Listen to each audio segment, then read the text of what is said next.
Just started raining, and thank God, because honestly the mosquitoes today have been completely out of control. They're even if you douse yourself in DEET, they can still sense your body heat. They can still sense the carbon dioxide that you exhale. So they just buzz all around you. I had this massive cloud all around me. I actually had to jump into the ocean for a little bit just to get them off my trail. And thank God this rainstorm just hit. The storm's gone, and I had to put on this bug netting because the mosquitoes are freaking crazy out here. So hopefully I get out of here before I run out of blood in my body. I'm still surrounded by them. Maybe you can tell. But in situations like this, my greatest danger is one, being swept off by the current, which has since reversed. The tide's now coming out rather than in, so that's making my journey more difficult. But also really it's bull sharks that I have to worry about, rather than crocodiles or alligators or anything else.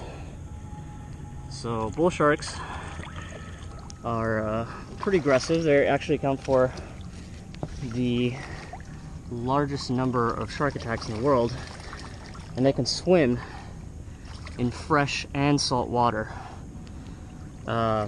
So there's actually a bull shark attack on a horse all the way up in Illinois, which means that a bull shark traveled from the Atlantic coast straight up the Mississippi to bite this horse.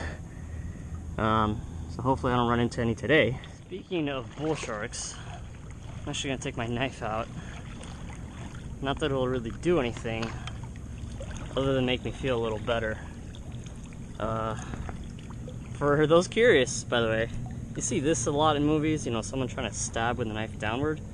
That's a pretty stupid idea, because you're giving up all of this extension if you get in a knife fight.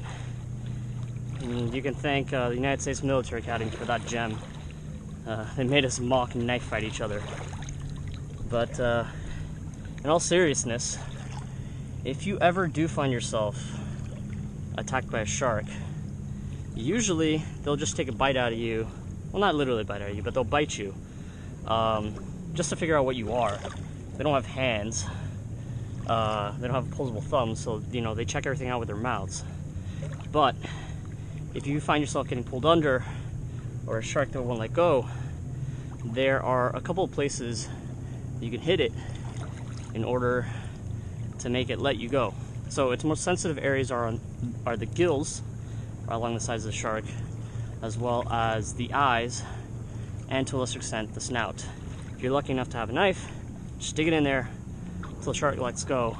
If you don't, you gotta reach into the gills with your bare hands and just start yanking out anything that you can. You'll probably cut your hands, but at the very least, you won't be necessarily a shark meal that day. Which is now moving out pretty quickly, and I'm gonna basically have to walk along the banks. Luckily, it's getting a little shallower, so I don't have to swim or pull myself by the mangrove roots.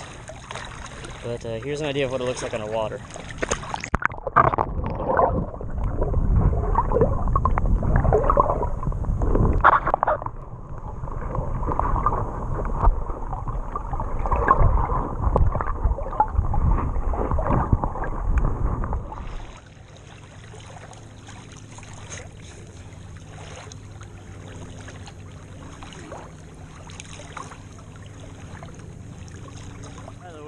Just a little PSA. Don't go walking off into mangrove canals, please. I know these canals because I've been exploring them for close to 15 years now. So I know which way I'm going. I know how to get there. But if you don't know your way around, do not come in here, because you'll get lost, you might get hurt, and no one will have any idea where you are. We're now coming upon a big tidal lake that'll lead us out of here. It's absolutely gorgeous out here. Oh, look at that.